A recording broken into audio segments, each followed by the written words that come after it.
The silver burned, but not as much as the knowledge that today might be her last chance to escape before the eclipse and her death. Alara's fingers trembled as she worked the hairpin against the lock mechanism, each scrape of metal on metal sending fresh agony through her wrists where the chains had rubbed raw. 42 days. She'd counted them by scratching marks into the stone wall behind her, each line a testament to survival in this windowless hell. The hidden chamber reeked of her own unwashed skin and the copper tang of infection seeping from burns that never quite healed. Dawnlight didn't reach this place. She'd learned to track time by the rhythm of footsteps in the corridor, beyond the changing of guards every 6 hours, the single meal delivered each day at what she'd calculated to be noon. Yesterday, she'd overheard Marcus's voice through the thick door, cold and clinical, as he spoke to someone she couldn't identify. 3 days until the eclipse. 3 days until he killed her. The hairpin had come from Lady Sarah, the kind-faced woman who sometimes brought fresh water along with the meager food. Alara doubted the woman knew she'd dropped it, didn't realize the small act of carelessness had given a prisoner hope. For 3 days, Alara had worked at the lock during the quiet hours when guards changed positions, when footsteps faded, and she had precious minutes of relative safety. This was her fourth attempt at escape. The first three had taught her the castle's rhythms, the weak points in her captor's routines. She'd failed because she'd focused on the wrong target. The lock itself was too complex, too well made. But the bolt securing the chain to the wall had weakened over time, rusted by her blood and sweat, loosened by constant pressure whenever she moved. Her mother's face flashed through her mind. Dark hair, like Alara's own amber eyes that had widened with terror the night the rogues came. Hide, little moon. Don't make a sound.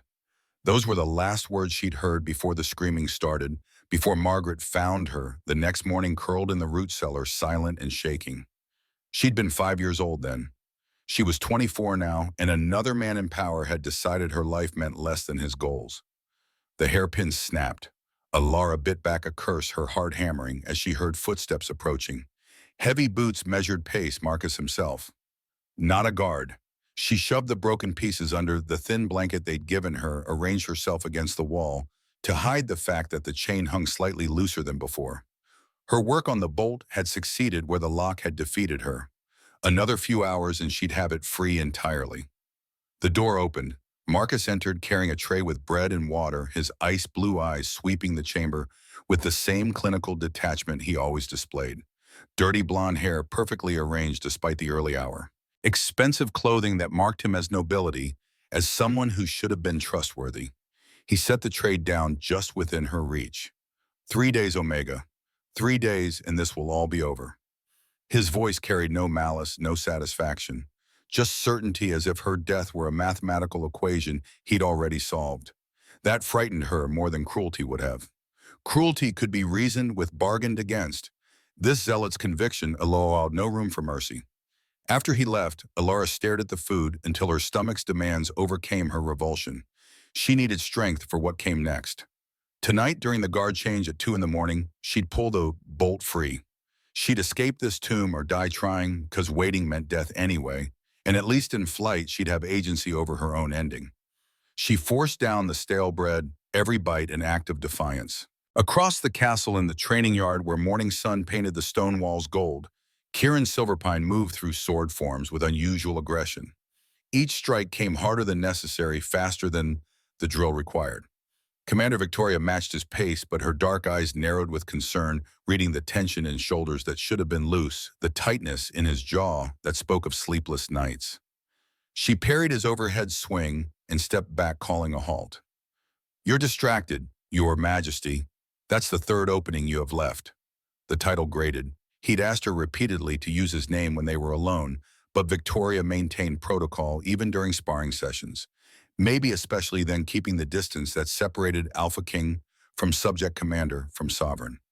Kieran lowered his blade chest, heaving. Sweat darkened his hair, where he'd tied it back, and his wolf prowled just beneath his skin, restless in a way it hadn't been even during the worst months of the curse. 3 years of watching his kingdom die by degrees had taught him to compartmentalize, to function despite the weight. But lately something had changed. His wolf refused to settle, pulling at him with increasing urgency toward nothing he could identify. The eclipse is in 3 days. The council is getting desperate. Victoria's words carried weight beyond their surface meaning.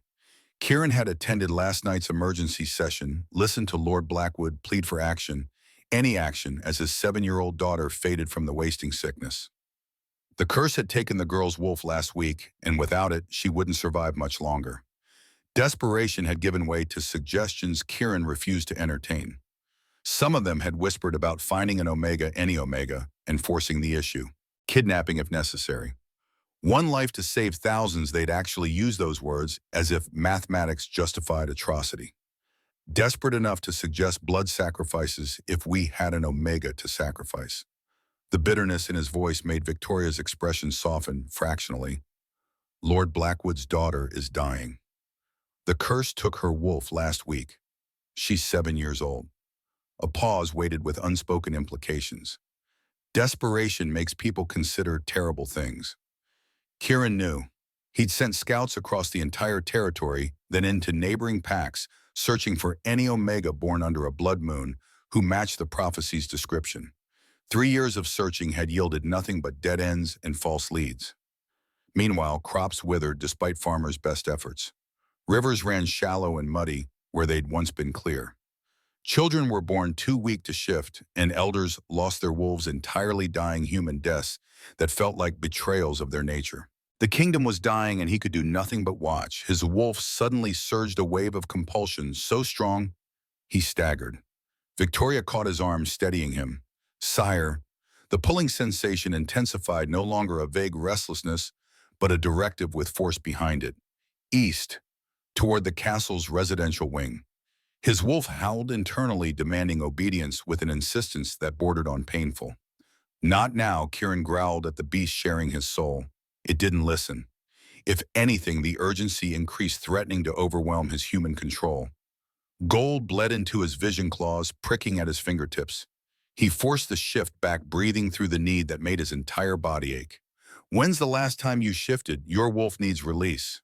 Victoria's concern was warranted. Kieran hadn't run the borders in wolf form for over a week, too consumed with council meetings and reviewing ancient texts for some solution he'd somehow missed. He needed to maintain control for appearances, but his wolf was making that increasingly difficult. "Tonight. I'll run the borders tonight." He didn't mention that he doubted he'd make it that long without shifting. Didn't mention that his wolf seemed to be searching for something, pulling toward a target only instinct could identify. Marcus arrived then, carrying reports from the Southern Territories.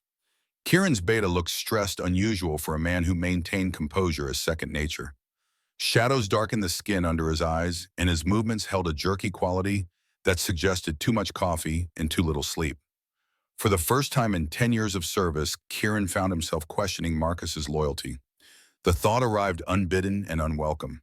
Marcus had served his father before him, had been there when the wasting sickness took both his parents within days of each other. Marcus had helped him through the transition, shouldered responsibilities, when grief made Kieran barely functional.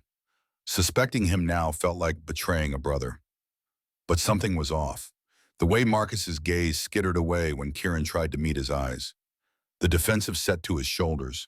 The fact that he'd been making unexplained trips to the eastern wing of the castle, an area mostly used for storage and overflow guest quarters. Kieran dismissed the paranoia as stress. 3 years of failing to save his people had made him see threats everywhere. "Your Majesty, the Southern Harvest reports." Marcus extended the papers. Kieran reached for them, and his wolf exploded with sudden violence, howling its demands so loudly he nearly dropped the documents. The pulling sensation became a rip, tearing at his control, with claws made of pure need. "East Wing. Now, mate." The last word detonated in his mind like lightning striking stone.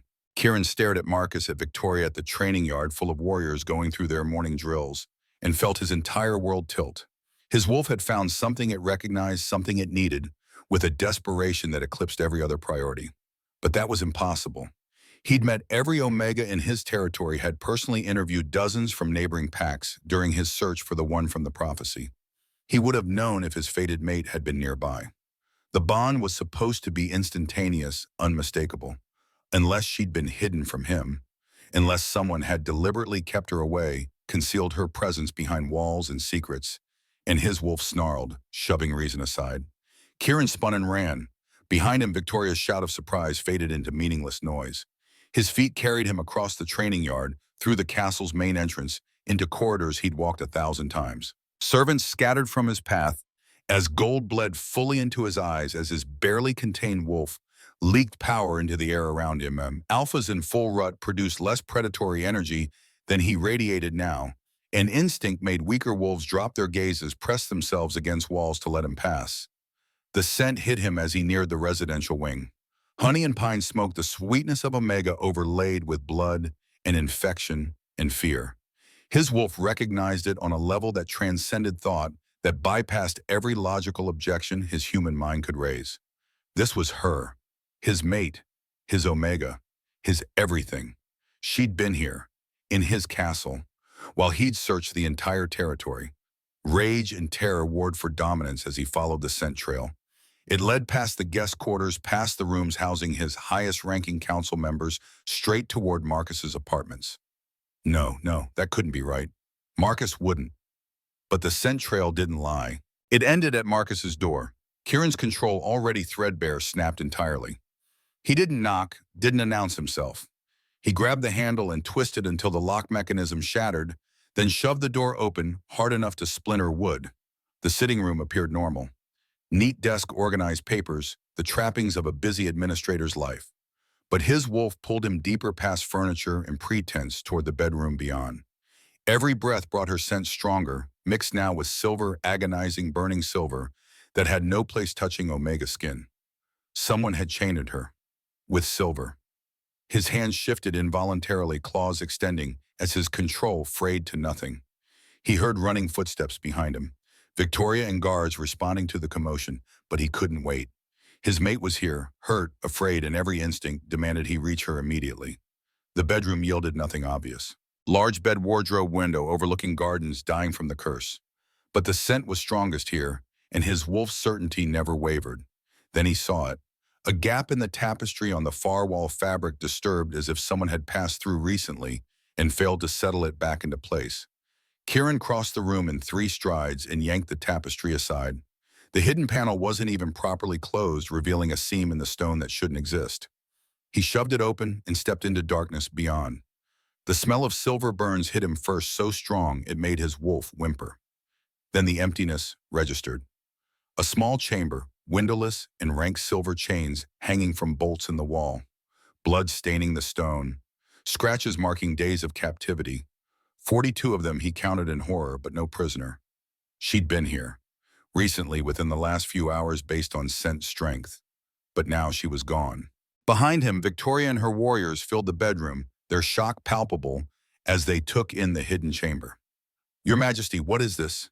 Kieran couldn't answer. His wolf howled with fury and fear, scent receptors flooding his brain with information. His mate had been imprisoned here, chained, burned, starved. And now she was gone, her trail leading from this torture chamber out into the castle. She'd escaped. Somehow, impossibly, his Omega had freed herself and fled into a territory she didn't know, through a castle full of people who might recapture her. Unless Marcus had moved her, preparing for the final act of whatever plan had kept her here. Kieran spun to Victoria, gold blazing in his eyes. "Find Marcus. Bring him to me in chains. Search every room in the eastern wing. There's a woman loose in the castle, Omega, about 5'6", reddish-brown hair, amber eyes. She'll smell like honey and pine smoke. When you find her, treat her gently. She's injured and will be terrified." Tell her he stopped, throat closing around words that felt too inadequate. Tell her the Alpha King is looking for her. Tell her she's safe now. Victoria's expression hardened with understanding, with fury that matched his own. "Consider it done, Your Majesty." She dispatched orders rapid fire, sending warriors in all directions, sealing exits, initiating a search pattern that would cover the entire castle within the hour. But an hour might be too long. If his mate was running, blind, injured, and desperate, she could do irreparable harm to herself, trying to escape perceived threats. The bond pulled at him weaker now that he'd left the chamber, but still present, a compass pointing toward connection. Kieran followed it, trusting his wolf in a way he hadn't allowed himself to for months. He ran. Alara's lungs burned as she fled through corridors that all looked the same. Stone walls, tapestries depicting wolves under moon doors that might hide salvation or capture. She'd pulled the bolt free during the early morning guard change, exactly as planned. Working it loose had taken every bit of strength her malnourished body possessed, but desperation granted power that health sometimes couldn't. The blanket she'd wrapped around the chains muffled their sound somewhat, though not enough for true stealth. She'd emerged into Marcus's bedroom to find it empty, a gift from whatever gods still watched over abandoned Omegas, and nearly bolted immediately. But voices from the sitting room had frozen her in place. Marcus speaking with someone whose voice rumbled too low for her to distinguish words clearly. She'd pressed herself against the wall, hardly daring to breathe and listen to her captors plan her murder. Everything is prepared for the eclipse. The ritual altar, the blade, the binding runes. Marcus's clinical tone suggested he might have been discussing dinner arrangements rather than human sacrifice. And you're certain the sacrifice will work. My daughter is dying, Marcus. If this fails, that second voice thick with desperation. A father watching his child fade and willing to do anything, sanction anything to save her. Alara's heart might have softened if that salvation hadn't required her death. The prophecy is clear. An Omega born under the blood moon sacrificed during eclipse. Her power transfers to the one who wields the blade. That person gains strength to break the curse. But the king would never allow. Kieran doesn't need to know until it's done. By the time he realizes the curse will be broken, and he'll have no choice but to accept it. And the power you gain from the sacrifice. The pause before Marcus answered had stretched long enough for Alara to hear her own heartbeat thundering in her ears. Will be enough to challenge him if necessary. But I hope it won't come to that. I'm doing this for Silverpine, for all of us. She'd heard enough. While they continued their conspiracy and voices dropping too low to distinguish, Alara had slipped past them through the sitting room, while their backs were turned out into corridors she'd never seen before. Her 6 weeks in darkness had left her completely disoriented regarding the castle's layout. She chose directions at random, running when corridors were empty, hiding behind statuary and corners when footsteps approached. The blanket slipped twice, chains clanking loud enough to make her freeze in terror, certain she'd be discovered. But luck or fate granted her continued freedom as she fled deeper into the castle's maze. Until a guard spotted her, the shout intruder East Wing sent ice through her veins. She ran faster, ignoring the way silver burns screamed with each movement, the way malnutrition made her legs shake and vision blur. Behind her, more shouts joined the first boots, pounding stone as warriors mobilized.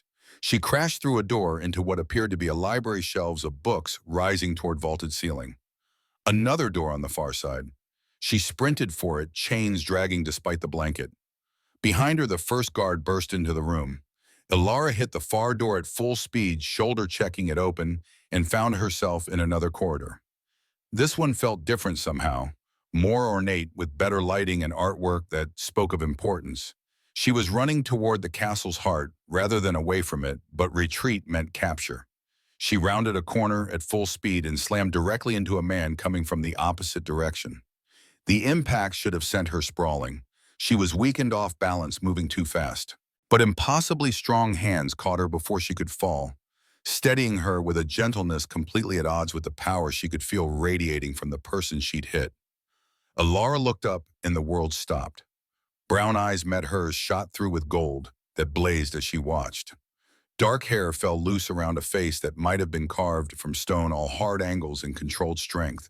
Tall, she barely reached his shoulder and built like someone who'd been training with weapons since childhood. Power rolled off him in waves that her Omega instincts recognized immediately.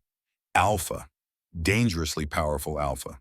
But that recognition was nothing compared to the explosion of sensation that detonated through her chest the moment their skin touched.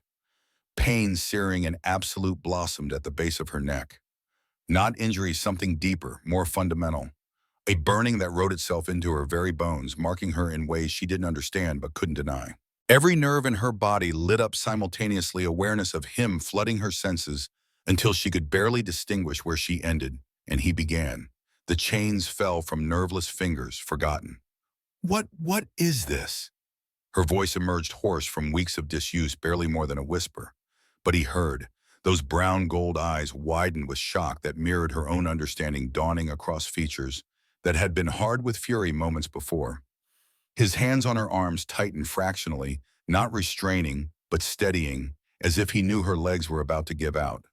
She could feel his emotions through the connection that had formed horror at her condition, rage at whoever had hurt her, desperate relief that she was here, that she was his mate.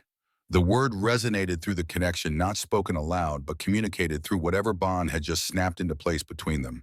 Her wolf, silent and suppressed for so long under Silver's torture, lifted its head and howled recognition. This was her fated mate, the one person in all the world meant to be hers and she his. The bond every Omega dreamed of finding, and most never did. She'd met him while fleeing for her life, covered in blood and filth, with guards shouting behind her and death waiting in 3 days. Those guards arrived then, Commander Victoria in the lead with warriors flanking her. They pulled up short, seeing their king holding a bleeding woman in torn clothing chains, smoking where Silver had burned through fabric to skin. Victoria's dark eyes went wide, taking in the scene with the tactical assessment of someone trained to evaluate threats. "Your Majesty," we heard. She stopped dead, clearly seeing whatever change the mate bond had wrought on her king's face. Marcus pushed through the warriors, and Alara felt the man holding her go absolutely rigid. The rage that had been controlled a moment before surged into something primal, barely contained violence, that made the air around them crackle with alpha power. "You chained my mate," the words emerged more growl than speech command, weight behind them that forced every wolf present, except Alara, to their knees. Marcus stayed upright through obvious effort, ice blue eyes calculating rapidly as his careful plans unraveled in real time. "Your Majesty, I can explain." The king's voice dropped to something barely human. "You chained my mate with Silver. There's nothing to explain." Alara watched the confrontation through a haze of shock and pain. She'd heard Marcus call this man the king, but hadn't processed what that meant. The Alpha King, the ruler of Silver Pine territory, the one Marcus had been betraying with his conspiracy. The one whose mate bond had just sealed itself to her, a prisoner who knew nothing about him, except that he looked at her like she was precious, and his rage at her suffering was absolute. Her knees buckled. The king caught her instantly, one arm sliding behind her back, while the other supported under her knees. He lifted her as if she weighed nothing, cradling her against his chest with such careful gentleness, it made her throat close. "Please, he's going to kill me in 3 days. Sacrifice during eclipse. I heard them planning it. There are others, Lord Blackwood, maybe more."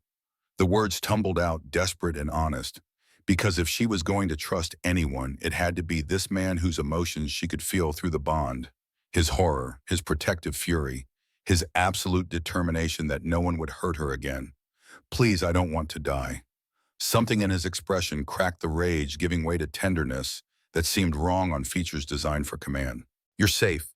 I swear to you, you're safe now. No one will hurt you again." He turned his gold-bleeding gaze to Victoria. "Marcus, don't move." Guards surround him. Victoria moved immediately, warriors encircling the beta, who'd stood at their king's right hand for a decade. Marcus didn't resist, just stood rigid with that calculating expression that suggested his mind was working through alternatives, escape routes, contingency plans. "Take him to the dungeons. Maximum security. Triple guard. No visitors without my direct authorization." Marcus tried to speak. "Sire, you don't understand," but the king cut him off with a snarl that was pure wolf. "You chained my mate with Silver. There's nothing to understand. She's the Omega from the prophecy. I found the way to save everyone by murdering her. Take him away. Now!" The guards hauled Marcus toward the door. He called back over his shoulder, desperation finally cracking through his composure. "The kingdom is dying. 3 days, Kieran. What will you do when the children start dying? When the last crops fail, will your honor feed them, Kieran?" So that was his name, didn't respond. But Alara felt the words land through the bond, felt his guilt and fear and determination war with each other.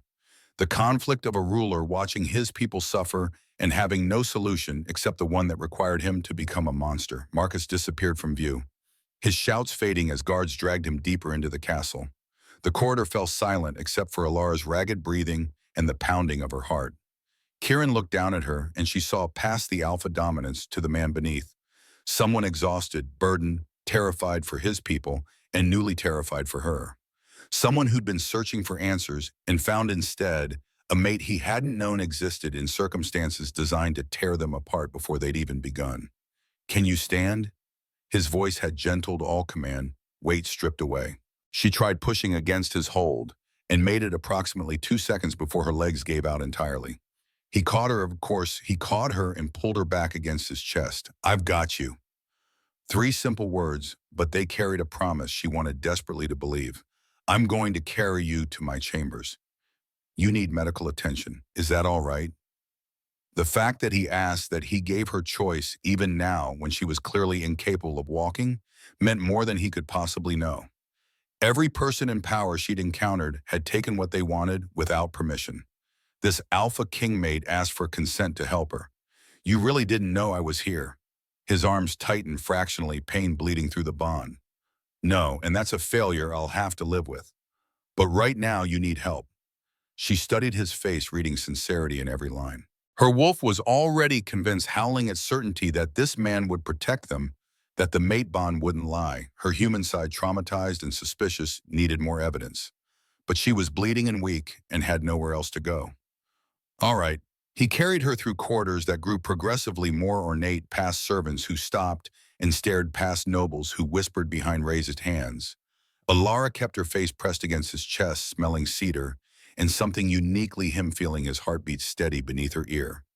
The mate bond hummed between them, a comfort and a complication she didn't have the energy to process. They passed a woman in healer's robes who immediately changed direction to follow them. Kieran issued orders without slowing his pace, Dr. Helena to meet them in royal chambers, Lady Sarah to bring fresh clothing and hot water. Everyone scattered to obey the efficiency, speaking to a ruler who was respected, possibly even loved by those who served him. His chambers occupied the castle's highest tower, with windows overlooking gardens Alara could see were dying. Once these grounds must have been beautiful. Now they showed the curse's fingerprints, decay spreading like cancer through everything green and growing. One stubborn apple tree still held leaves, fighting against inevitable death, like the kingdom itself. Like her, for 6 weeks in darkness. Kieran laid her on a bed that felt impossibly soft after stone floors and thin blankets. She sank into silk sheets, into warmth and safety she hadn't known since Oak Ridge, since before soldiers came and her quiet life ended. He stepped back, giving her space, but she could feel his reluctance through the bond. His wolf wanted him closer, wanted to curl around her and guard against any threat. Only human restraint kept him at the foot of the bed, hands clenched into fists as he fought instinct. Dr. Helena arrived within minutes, an older woman with gray threading, dark hair, and competent hands that had clearly treated thousands of patients. She took in Alara's condition with a clinical eye that missed nothing. The silver burns, the malnutrition, the dehydration, the infection. How long? 6 weeks. Helena's expression hardened. In silver the entire time. The healer's gaze cut to Kieran, question and fury mixing. "Who, my beta?" Former beta. The correction carried weight. Marcus wasn't just imprisoned, he'd been stripped of rank, removed from the position of trust he'd occupied for years. That transformation had taken seconds from the moment Kieran saw what had been done to his mate. Helena began her examination with gentle efficiency, murmuring observations as she worked. Severe burns, infection, dangerous dehydration, malnutrition, threatening organ function. Evidence of psychological trauma beyond the physical. But also in here her voice held surprise, remarkable resilience. Alara's wolf had survived conditions that should have killed it, holding on through sheer stubborn will. "She'll recover, but it will take time. I'll prepare salves for the burns and start IV fluids immediately. She needs rest, careful refeeding, and psychological support." Kieran nodded, never looking away from Alara. "Whatever she needs. Cost is irrelevant. Prioritize her comfort and healing." Helena prepared her supplies, inserting an IV line that Alara barely felt after weeks of silver agony. The healer left detailed instructions with Lady Sarah, who'd arrived with clean clothing and basins of hot water. "I'll return tomorrow morning to check her progress." "But Your Majesty?" She paused, choosing words carefully. "The mate bond is new. You'll feel her pain and distress more acutely than you are prepared for. Don't let your wolf override her need for space and recovery. She's been caged. She'll need freedom to heal, even from well-meaning protection." Kieran's jaw tightened, but he nodded understanding. After Helena and Sarah left, silence settled over the room. Alara stared at the ceiling, processing events that felt too large to contain. 6 hours ago, she'd been chained in darkness. Now she lay in royal chambers, mated to an Alpha King, she'd never met with her would-be murderer, imprisoned, and an entire castle apparently mobilized for her care. The cognitive dissonance was almost funny. "What's your name?" Kieran's question, soft in the quiet, drew her attention. He'd moved to a chair by the window, positioning himself where he could see her, but maintaining the distance Helena had advised, fighting his wolf's demands for the sake of her comfort. Alara. Alara of Oak Ridge Village. Oak Ridge. Pacific Northwest Territory near the coast. She nodded, surprised he knew it. But of course he would, an Alpha King knew all the pacts and settlements in his territory. "I'm Kieran Silverpine, though I suppose you figured that out." A ghost of a smile crossed her face. "The guards calling you Your Majesty was a hint." He didn't smile back, too consumed with guilt and concern bleeding through the bond. "I should have known you were here. Should have protected you. 6 weeks you suffered while I—" "It's not your fault." Marcus hid me carefully. "Even I didn't know where we were in the castle. That doesn't excuse it. You're my mate, my responsibility, and I failed you before we'd even met." The self-recrimination in his voice echoed through the bond. Alara could feel his guilt, as if it were her own, the weight he carried for every failure, every person he couldn't save. Every day the curse continued its destruction. She should hate him, should blame him for the system that allowed his beta to kidnap and torture her, should rage at the kingdom that had let Marcus operate unchecked for weeks. Instead, she felt curious and tired, and cautiously hopeful that maybe possibly this Alpha might actually be different. "Tell me about the curse, what it's done to your kingdom." So he did. Kieran spoke quietly, outlining 3 years of slow decay. The curse had begun with his parents' deaths, wasting sickness that took them within days of each other, leaving him to inherit a throne and a dying realm simultaneously. At first the signs were subtle, crops yielding slightly less, rivers running muddier, wolves taking longer to heal from injuries. Then it accelerated. Children born unable to shift their wolves stillborn in human bodies. Elders losing their wolves entirely, the bond that defined them severing without warning. The land itself seemed to be rejecting them. Forests dying back, game disappearing, even the weather turning hostile with storms that came too frequently and droughts that lasted too long. "We've tried everything. Every healer, every text in the royal archives, every ritual we could find reference to. Nothing worked. The curse just kept spreading, kept taking, and I couldn't stop it." His hands gripped the chair, arms knuckles white with tension. "The prophecy was our last hope. An Omega born under a blood moon, arriving during the eclipse to break the curse. We searched everywhere. I personally interviewed every Omega in the territory, sent scouts to neighboring packs. Found nothing. And all the while my people were dying." He looked at her, then brown eyes full of anguish. "Marcus found you. Somehow he tracked you down when I couldn't. And instead of bringing you to me, instead of trusting that we'd find a way together, he decided murder was the answer." "What did the prophecy actually say? About how I'm supposed to break the curse?" Kieran's expression shuddered. "That's complicated, and you need rest more than you need additional burdens. Tell me anyway." She pushed herself up on the bed despite her body's protests, meeting his gaze with determination she'd maintained through 6 weeks in hell. "If I'm supposedly the key to saving your kingdom, I deserve to know what that means." He studied her for a long moment, then nodded slowly. "The prophecy that everyone knows is incomplete. It says an Omega born under a blood moon will break the curse during the next eclipse. That's in 3 days. But Marcus told me before I ran to find you that he'd discovered the rest of it. I haven't seen this additional text yet, but based on what he said—" He trailed off, clearly reluctant. "There are 2 methods, 2 paths to breaking the curse. The first," he stopped, jaw working, as if the words physically hurt, "involves sacrificing the Omega during the eclipse. Her power transfers to whoever performs the ritual, and that person gains strength enough to shatter the curse. And that's what Marcus planned to do, yes. But there's a second path. Voluntary union between the Omega and her true mate sealed during the eclipse. The bond between fated mates properly completed generates enough power to break the curse without bloodshed." His eyes found hers, gold, flickering and brown. "You're my mate, Alara, which means we have an alternative to Marcus's plan. But it would require—" He didn't finish, but she understood. The mate bond had to be completed fully, claiming bites, boucher vows, consummation, all the sacred steps that bound 2 wolves together for life, performed under an eclipse in front of witnesses with the fate of a kingdom resting on their success. No pressure. The absurdity hit her, and a laugh bubbled up before she could stop it. Slightly hysterical, edging toward tears, but genuine. She'd been freed from captivity straight into a cosmic joke where she had to choose between death by sacrifice or binding herself forever to a man she'd met an hour ago. Kieran rose from his chair, crossing to the bed with concern radiating through the bond. He stopped just out of reach, giving her space while clearly wanting to offer comfort.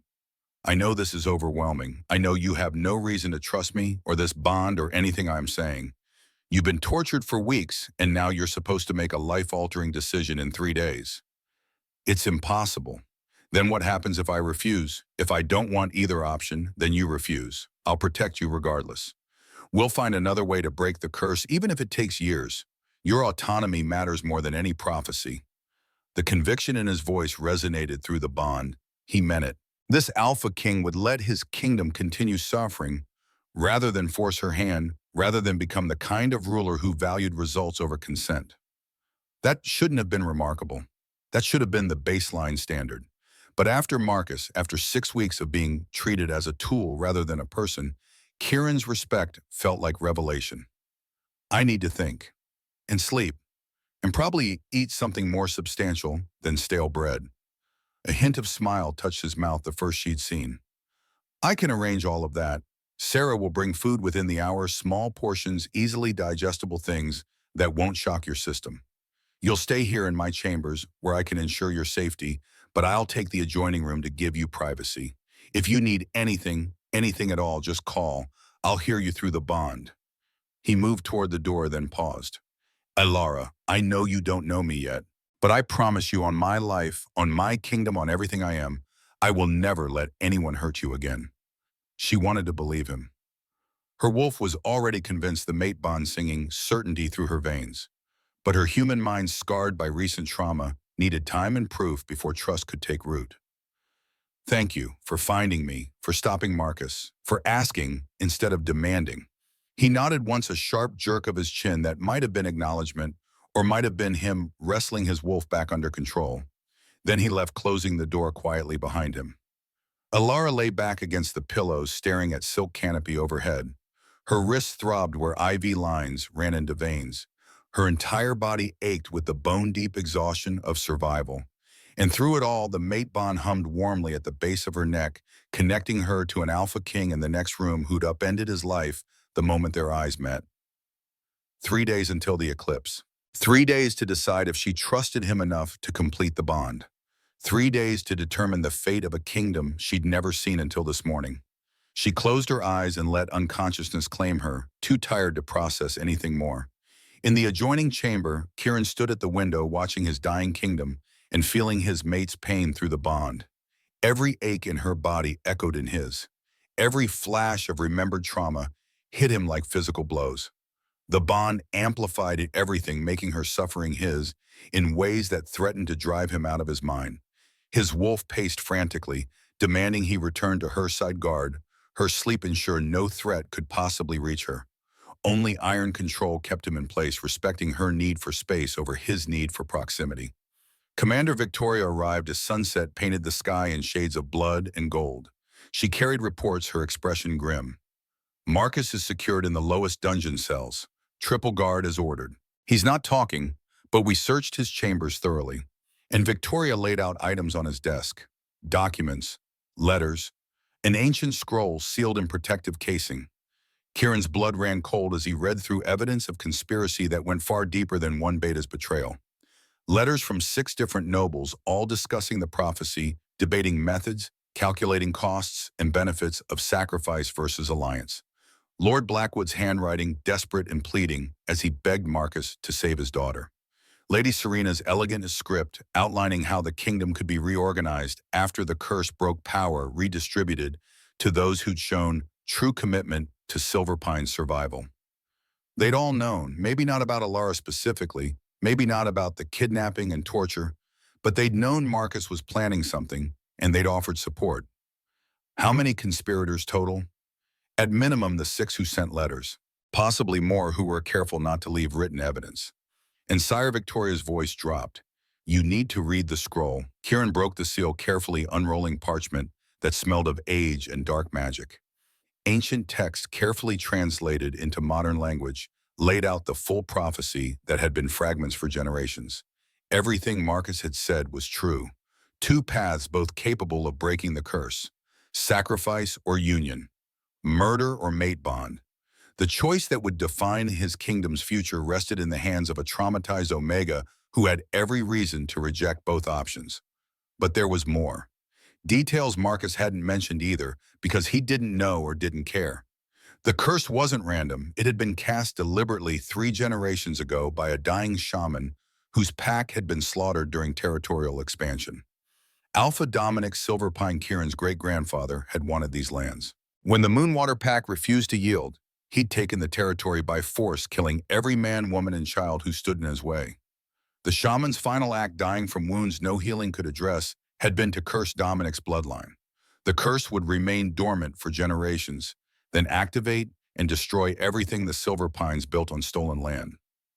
3 years ago, the curse had awakened, and the Omega who could break it. Kieran's gaze cut to where Alara slept in the next room, carried Moonwater blood. The prophecy specified it.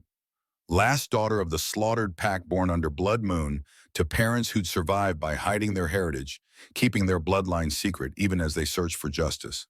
Marcus had known this, had tracked Alara specifically because of her lineage, and if the conspiracy letters were any indication, he'd done more than simply kidnap her.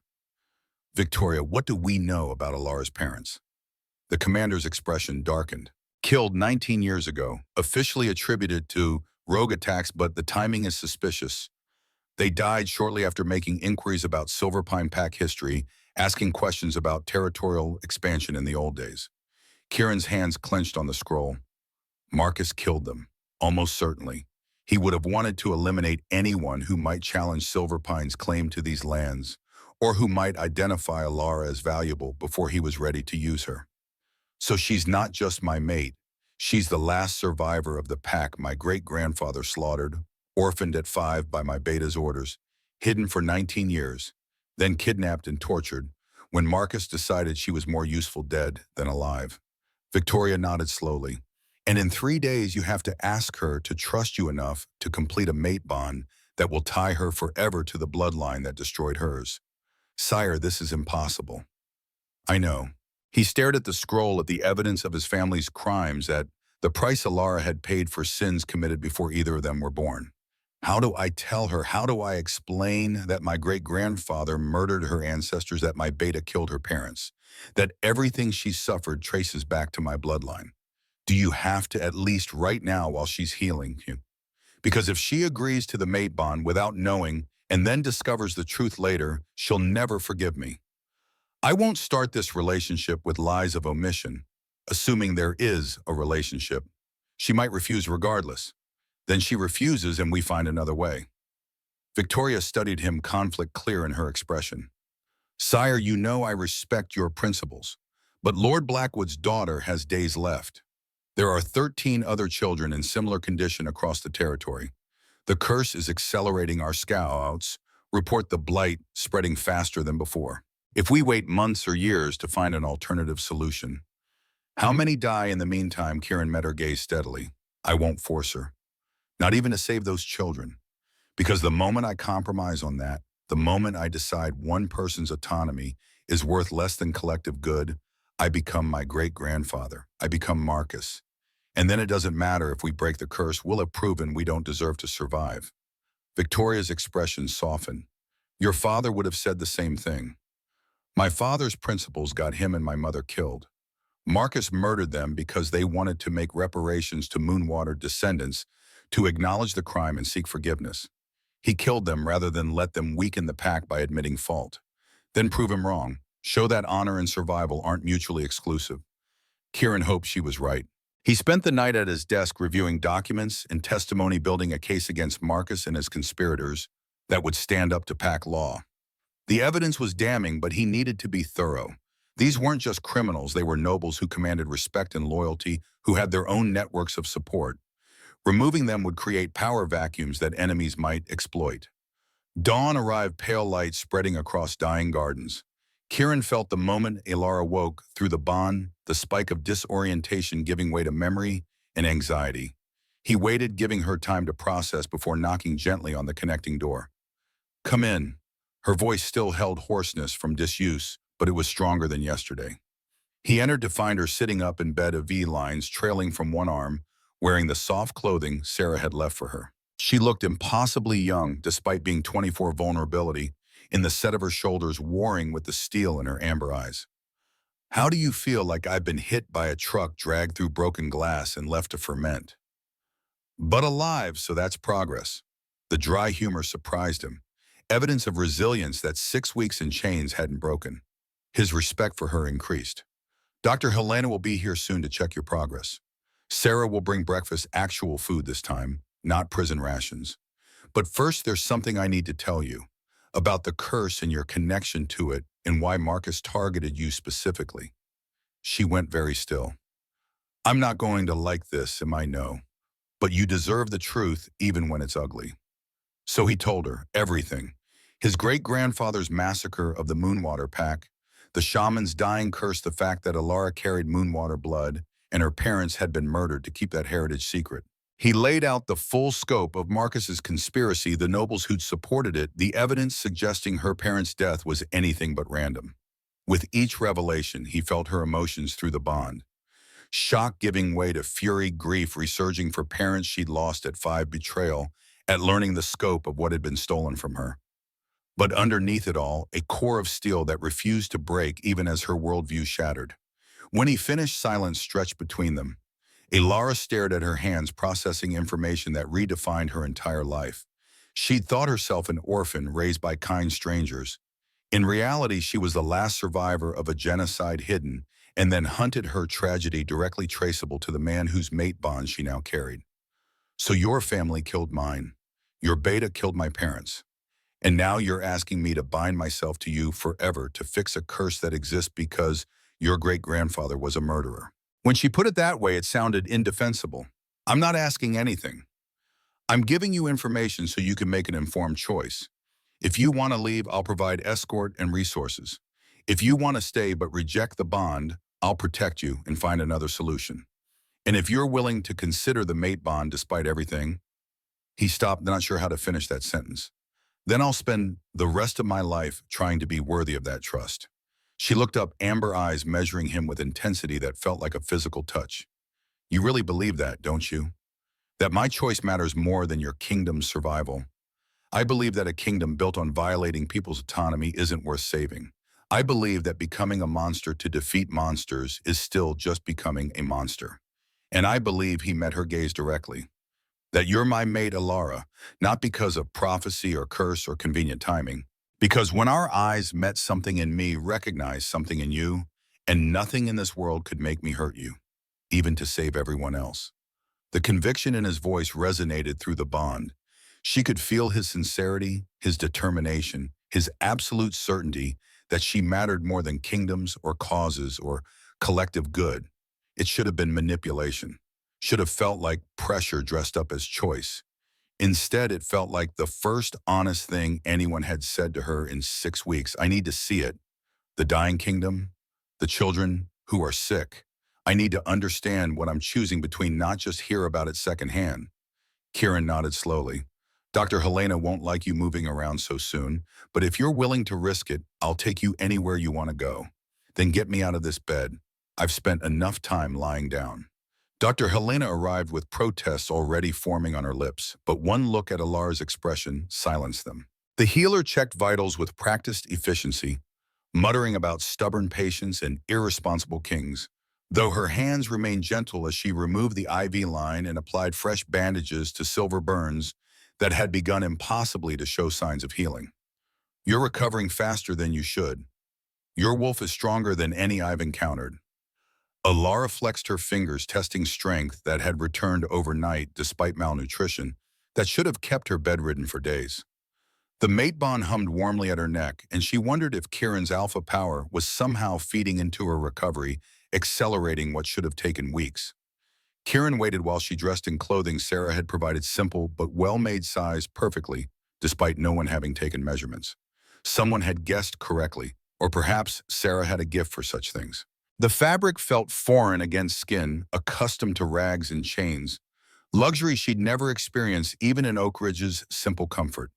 They descended through the castle as morning light painted stone corridors gold. Servants bowed as Kieran passed, their eyes lingering on Alora with curiosity barely contained. Word had spread. Dum-dum-dum. The Alpha King's mate, appearing from nowhere, carried from the eastern wing in his arms. Speculation would be running rampant through every level of court. The gardens hit her first. What must have been breathtaking now showed Rot's fingerprints everywhere. Rose bushes that had climbed 3 stories up the castle walls hung withered and brown thorns exposed like bones through desiccated flesh. Fountains stood dry, their basins cracked from winters without proper maintenance. Grass had died back to bare earth in patches, and the few trees still clinging to life did so with obvious effort. One apple tree stood near the center courtyard, stubborn green leaves defying the decay surrounding it. Alara approached without conscious decision, drawn by the life still fighting against inevitability. She placed her palm against rough bark and closed her eyes. The connection came easier than it ever had before. In Oak Ridge, her healing gift had been subtle, a calming presence for frightened animals, gentle encouragement for injured creatures to recover. This felt different, stronger. The mate bond burned at her neck, and power flowed through her palm into the tree with an intensity that stole her breath. Warmth spread from the point of contact, traveling up trunk and into branches. Under her touch, buds swelled and burst into bloom-white petals, unfurling as if spring had arrived in the space of heartbeats. The transformation rippled outward, leaves deepening to richer green fruit, beginning to form where moments before there had been only dying wood. Elara gasped and pulled back, legs unsteady. Kieran caught her elbow, steadying her, his expression caught between wonder and concern. "What did you do?" "I don't know. At home, it was never like this, never so strong, never so immediate. The bond, I think it's amplifying everything." Commander Victoria materialized from a side entrance, her tactical assessment taking in the blooming tree with raised eyebrows. Behind her walked an older man with silver threading, dark hair, his bearing suggesting nobility, and his expression carrying grief barely contained. "Your Majesty, Lady Alara, Lord Blackwood has requested an audience." The name sent ice through Alara's veins. Blackwood, one of the conspirators, the man who'd been in Marcus's chambers discussing her sacrifice. Kieran's hand tightened fractionally on her elbow. Protective instinct bleeding through the bond.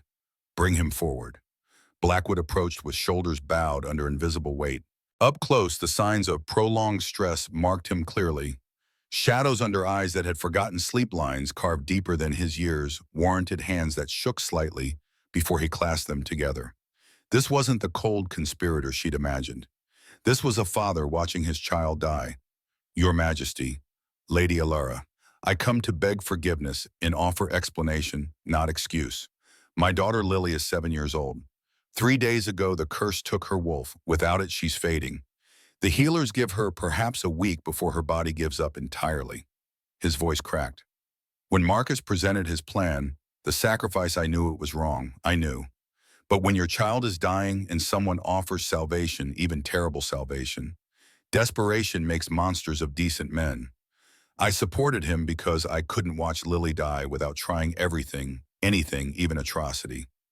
Alara studied the man who'd been willing to murder her for his daughter. Rage would have been easier. Rage would have let her dismiss him as evil, categorize and condemn without the messy complexity of understanding. But she'd felt that desperation herself during 6 weeks in chains, the willingness to do anything for even the possibility of freedom. "Where is she, your daughter?" Blackwood's eyes widened, not having expected the question. "At home with her mother. Too weak to travel. Take me to her." Kieran's surprise echoed through the bond, but he didn't contradict her. Instead, he gestured to Victoria. "Prepare horses. We ride immediately." The journey to Blackwood's estate took less than an hour, but every minute let Alara see more of the curse's devastation. Fields that should have been green with early summer growth stood barren and cracked. Forests visible in the distance showed brown spreading through foliage like disease. They passed a river running so shallow its bed was half-exposed water, the color of mud, rather than the crystal clarity Kieran described from before the curse.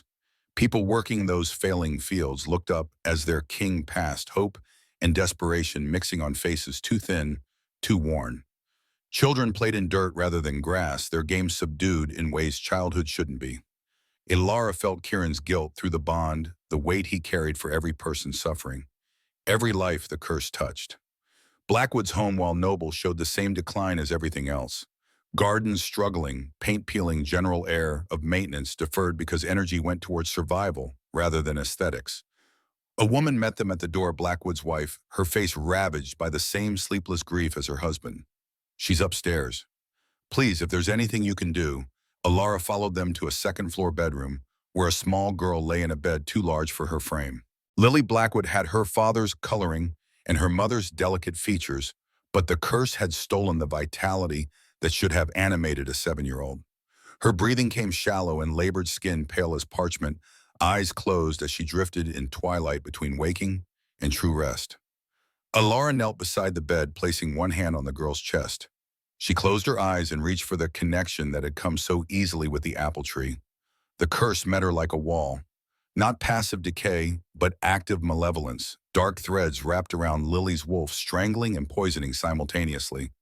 Ilara pushed against it, sending her healing power to combat the rot, and pain exploded through her chest as the curse pushed back. This wasn't natural disease that could be soothed or redirected. This was magic designed to destroy, cast with dying hatred by someone who'd watched everything they loved burn. The shaman's final curse, written in agony and rage, meant to make the Silver Pines understand loss the way Moonwater Pack had understood it. Children dying, land poisoning, everything built on stolen ground crumbling back to dust. Ilara pushed harder, ignoring the way her vision blurred and her own breathing went ragged. The mate bond flared at her neck, and suddenly Kieran's power was there, flowing through the connection between them, reinforcing her efforts.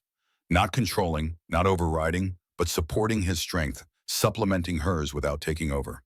Together, they unraveled the curse's hold on Lily, thread by thread. Dark magic fought them, burning through Ilara's reserves faster than she'd imagined possible. Sweat beaded on her forehead. Her hands shook, but the girl's breathing eased, color returning to cheeks that had been gray moments before. The last thread dissolved. Lily's eyes opened amber like Ilara's own, and her wolf stirred in depths where it had been silent. Mama Lady Blackwood collapsed beside the bed, pulling her daughter close as tears of relief poured unchecked. Lord Blackwood stood frozen, staring at Ilara as if she were salvation personified, miracle made flesh. Ilara tried to stand, and her legs gave out entirely. Kieran caught her before she hit the floor, lifting her as easily as he had yesterday, cradling her against his chest, while concern flooded the bond. You pushed too hard. Helena said you needed rest, not immediate magical exertion. The girl was dying. Her voice emerged, barely audible exhaustion dragging at every word. I know, but that doesn't mean you sacrifice yourself immediately after being freed from captivity. He carried her from the room while Blackwood and his wife remained focused on their daughter, too overwhelmed with relief to even thank their unexpected savior properly. Victoria followed them downstairs and out to where horses waited, her expression thoughtful as she watched Kieran settle Ilara in the saddle before mounting behind her, keeping her secure within his arms for the ride back. The return journey passed in a haze. Ilara drifted between consciousness and sleep, vaguely aware of Kieran's steady heartbeat against her back, the bond pulsing warmly at her neck, the sound of hoofbeats on packed earth. By the time they reached the castle, she'd slipped fully unconscious. She woke in the royal chambers again, late afternoon sun painting the walls amber. Dr. Helena sat in the chair by the window reading reports and radiating disapproval so thick Ilara could taste it. I specifically said rest, not immediately healing curse victims. Your body hasn't recovered from 6 weeks of torture. Magical depletion on top of existing trauma could have killed you. But it didn't, only because your mate bond supplemented your power. Without King Kieran's strength reinforcing yours, you'd be dead now. Helena's bluntness carried no cruelty, just clinical assessment of medical facts. The curse is alive, sentient. It fights back against anyone trying to break it, and it's far stronger than you are right now. Don't try that again without proper preparation. Ilara nodded, understanding, though. Part of her rebelled against the restriction. Lily was alive because she'd taken the risk. How many other children were dying while she recovered? But Helena was right about one thing. She'd felt the curse's consciousness, its deliberate malice. Breaking it wouldn't be simple healing work. It would be battle, and battles required strength she didn't yet possess. Kieran entered carrying a tray with soup and bread still warm from the kitchens. He dismissed Helena with a nod and settled into the chair she'd vacated. Lord Blackwood sent word. Lily is recovering fully. Her wolf has returned, and she's asking when she can play outside again. Good. Alara accepted the soup, her hands steadier than they'd been in the morning. The food tasted real in ways prison rations never had. Herbs, she could identify vegetables cooked with care, bread that was fresh rather than stale. She ate slowly, savoring each bite. You saved her, a child whose father planned to murder you. Why? Because she's 7 years old, and it's not her fault her father made terrible choices out of desperation. Alara met his eyes over the soup bowl. Because I know what it's like to be an innocent caught in power struggles between adults. Because my parents died and left me alone, and I wouldn't wish that pain on anyone. And because if I'm supposed to be this prophesied savior, I should probably start saving people. You're not required to save anyone.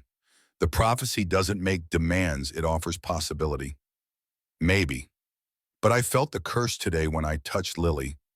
Really felt it. Marcus was right about one thing, it's accelerating. 3 more days and it'll be even stronger than it is now. 3 more weeks and half your territory will be dead. 3 more months and there won't be a Silver Pine kingdom left to rule. She set down the empty bowl. So tell me about the second path. The mate bond completion.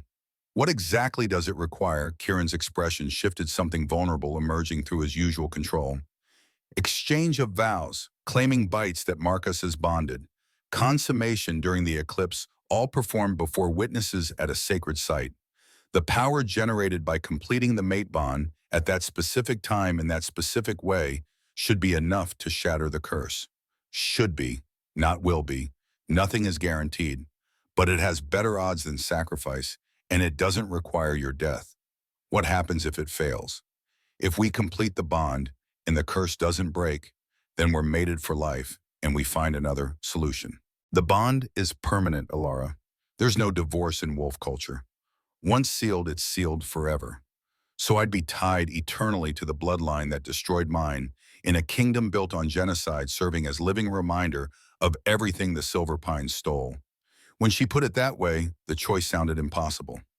Kieran didn't flinch from her brutal honesty. Yes, which is why I'm not asking you to do it. Why I'll respect whatever decision you make, even if it means the curse continues. You'd really let your kingdom die rather than pressure me without hesitation.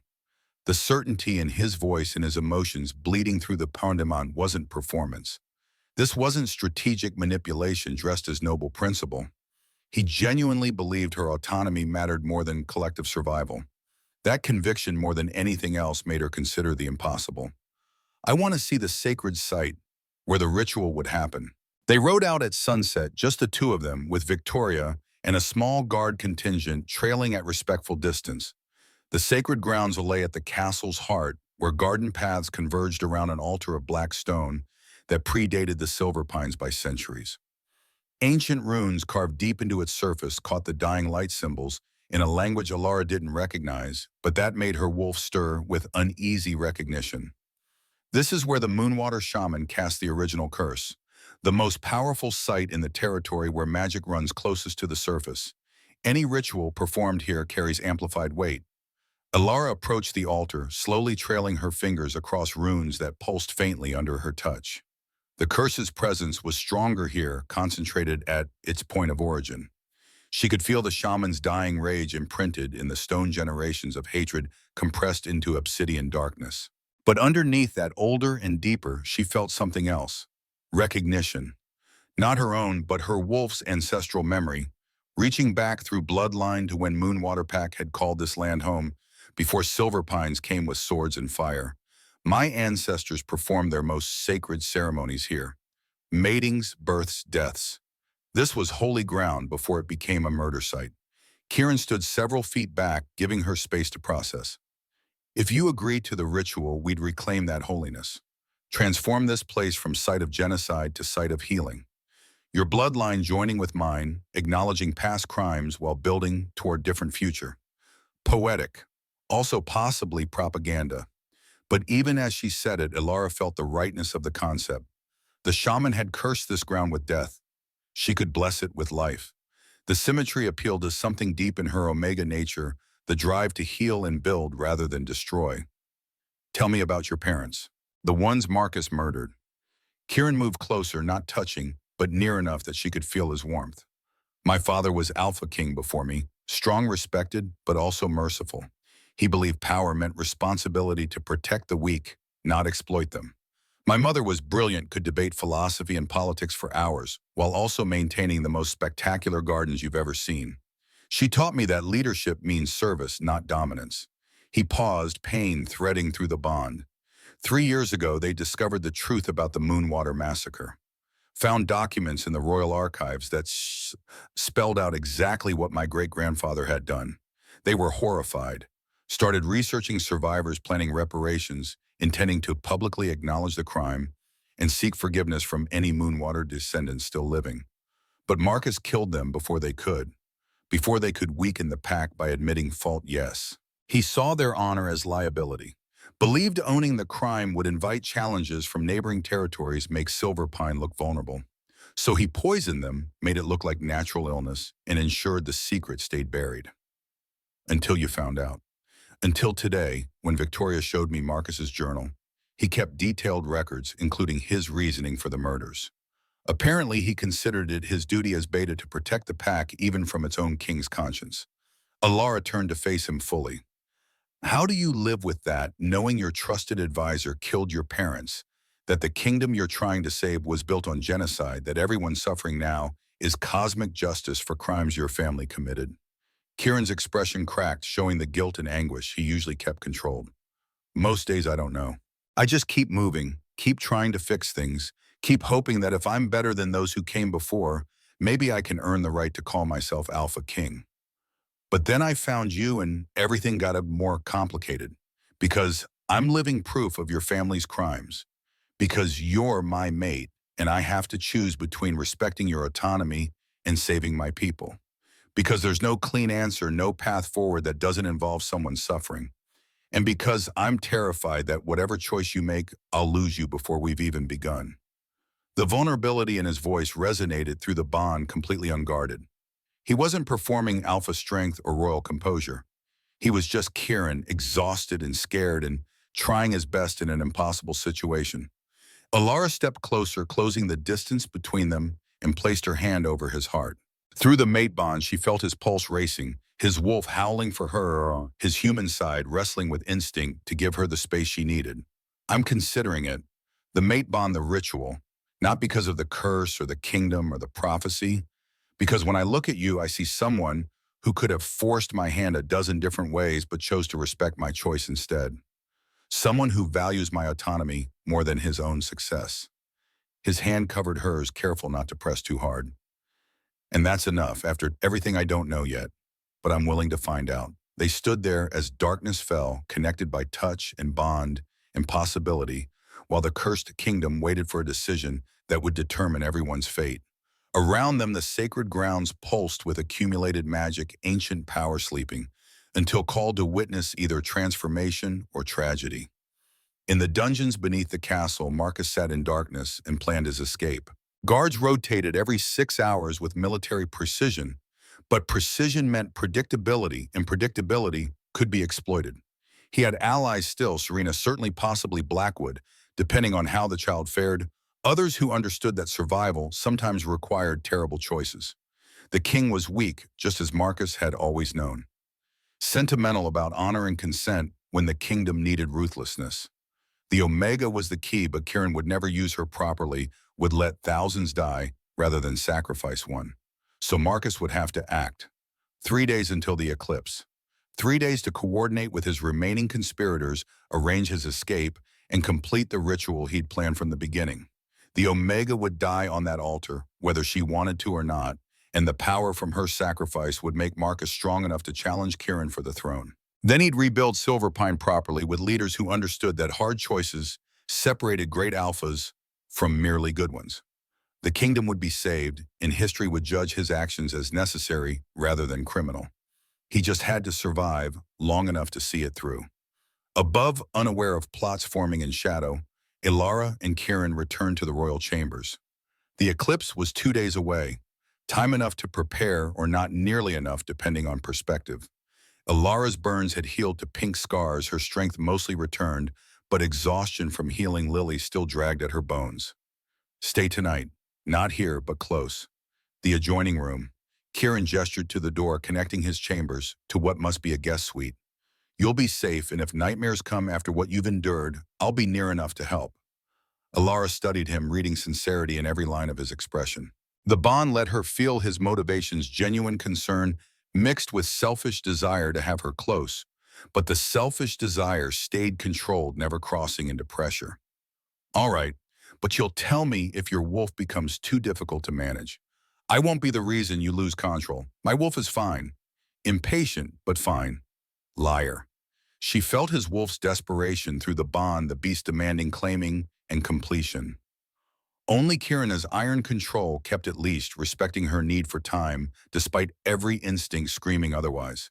He showed her to the adjoining suite, smaller than his rooms, but still luxurious beyond anything she'd known. Sarah had already prepared it with clean clothing, toiletries, extra blankets despite the warm weather. Everything designed for her comfort. Alara bathed for the first time in 6 weeks, scrubbing away prison grime and silver residue until her skin was red and raw. The hot water stung healing burns, but also soothed aching muscles, luxury she'd fantasize about during captivity. She stayed until the water cooled, processing everything that had happened in less than 48 hours. Found, freed, mated, asked to save a kingdom built on her family's graves. Sleep came eventually, but nightmares followed. She dreamed of chains and darkness, of Marcus's cold eyes as he prepared ritual blade. She dreamed of her mother's face the night the rogues came of blood on stone floors, of a little girl hiding in a root cellar while screams echoed overhead. And underneath it all, the curse itself, malevolent consciousness watching her, waiting to see if she'd save or abandon the people whose ancestors had murdered hers. She woke gasping, disoriented in the unfamiliar room. For a terrifying moment, she thought the escape had been dream, and she was still chained in Marcus's hidden chamber. Then the door opened, and Kieran was there, clearly woken by her distress through the bond. He didn't ask permission, just crossed to the bed and gathered her against his chest, letting her shake while he murmured reassurances. Not words, just sounds, the rumbling growl an Alpha used to comfort pack members, the physical presence that said, "You're safe, you're protected. Nothing will hurt you while I'm here." Gradually, her breathing steadied. The nightmare faded. Reality reasserted itself. She was free, she was safe, she had choices. Sorry, didn't mean to wake you. Don't apologize for trauma responses. You've earned nightmares several times over. His arms tightened, fractionally, careful not to restrain, but offering security. Do you want to talk about it? Just chains and darkness, the usual. She pulled back enough to see his face in moonlight filtering through windows. Tell me something good. Something from before the curse. Kieran considered, his expression softening with memory. My mother's gardens. Before they died, before the curse, they were extraordinary. She had roses from 6 different territories, fruit trees that shouldn't have survived this climate but thrived anyway because she talked to them. She said plants responded to love and attention the way people did, that if you cared enough, anything could flourish. Alara thought of the apple tree blooming under her touched life, responding to her healing power amplified by mate bond. She sounds wonderful.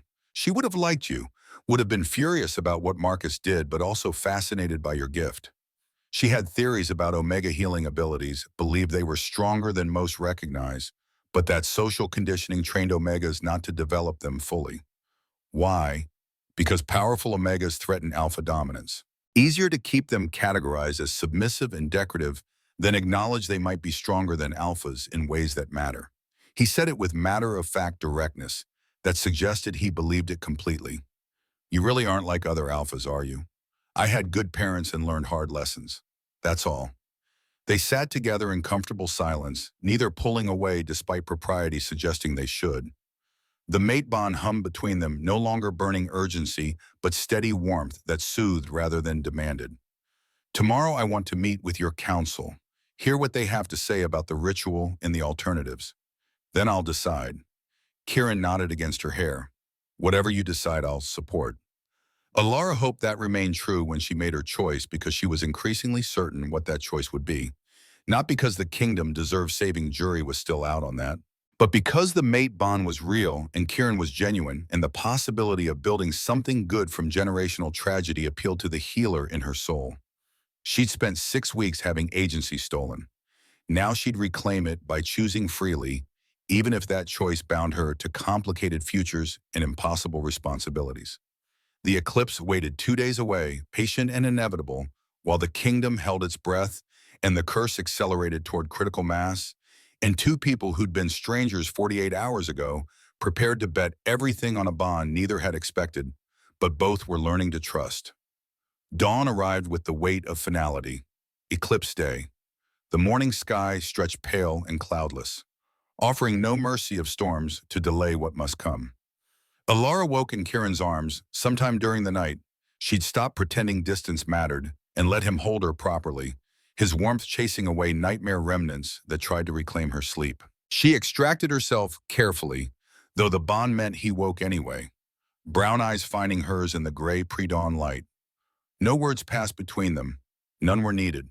Today they would stand before witnesses and either save a kingdom or fail spectacularly, and the uncertainty of outcome felt less terrifying than it should have. The council convened at sunrise, all 12 members present, along with Commander Victoria, Dr. Helena, and Elder Thomas, whose silver hair caught morning light streaming through high windows. They sat around the long table where decisions affecting thousands were made, and every face showed the strain of 3 years watching their world die. Ilara entered beside Kieran, wearing formal clothing Sarah had provided, deep green that brought out the amber in her eyes, simple but elegant. The moment she crossed the threshold, attention locked on her with intensity that would have been uncomfortable if she hadn't spent 6 weeks learning to endure far worse scrutiny. Elder Thomas rose, his weathered face kind, despite the gravity weighing on his shoulders. Lady Alara, thank you for meeting with us. We know you owe this kingdom nothing, that our failures allowed you to suffer unconscionably. Yet here you stand considering sacrifice none of us have right to ask. Not sacrifice. Choice. There's a difference. Her voice carried steadier than she felt, but the mate bond reinforced her, Kieran's solid presence at her side, lending strength. I've heard testimony from those who want me dead for prophecy's sake, from those desperate enough to commit atrocity for their children's survival, from a king who values my autonomy over his kingdom's fate. Now I'd like to hear from the rest of you. What do you believe I should do? Silence stretched uncomfortable and long. Finally, Lady Valencia spoke, young for a council position, sharp-eyed and sharper-tongued, according to Kieran's brief description. I believe you should complete the mate bond ritual, not because we demand it, but because you have power none of us possess, and the curse is accelerating faster than our projections suggested. Another week and we lose 3 more children. Another month and the territory becomes uninhabitable. The math is brutal but simple. Lord Chen, elderly and cautious, cleared his throat. I believe we should explore alternatives before asking an Omega who's been tortured to bind herself to her torturer's kingdom. There must be other solutions we haven't considered, other paths to breaking curses beyond ancient prophecies. Commander Victoria's voice cut through like blade on stone. There aren't. I've spent 3 years researching every angle. This prophecy is our only viable option, and the eclipse is tonight. We're out of time for alternatives. She met Alara's gaze directly. But that doesn't mean you're obligated. If you choose to walk away, I'll personally escort you to whatever territory you want and ensure you're established safely. The king's principles are admirable, but they don't erase what was done to you. The honesty surprised Alara. Victoria owed her nothing, yet offered genuine support regardless of choice. It spoke well of Kieran's leadership that his commander would prioritize ethics over expedience even now. Baron Whitmore, who'd lost both sons to rogue attacks weakened wolves couldn't prevent, spoke quietly. I lost my boys because this curse made our borders vulnerable. I'd like to see it broken before more families suffer that loss.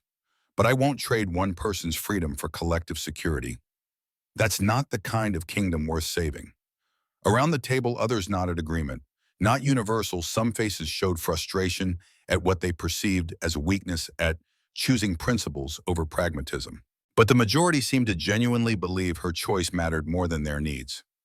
That unity of conviction, even in desperation, told Alara more about Silverpine's character than any speech could have. I appreciate your honesty, all of you. She stood moving to the window overlooking gardens where dying plants fought losing battles against decay. I've thought about this constantly since learning what the ritual requires. Weighed every argument, every consequence, every reason to refuse or accept.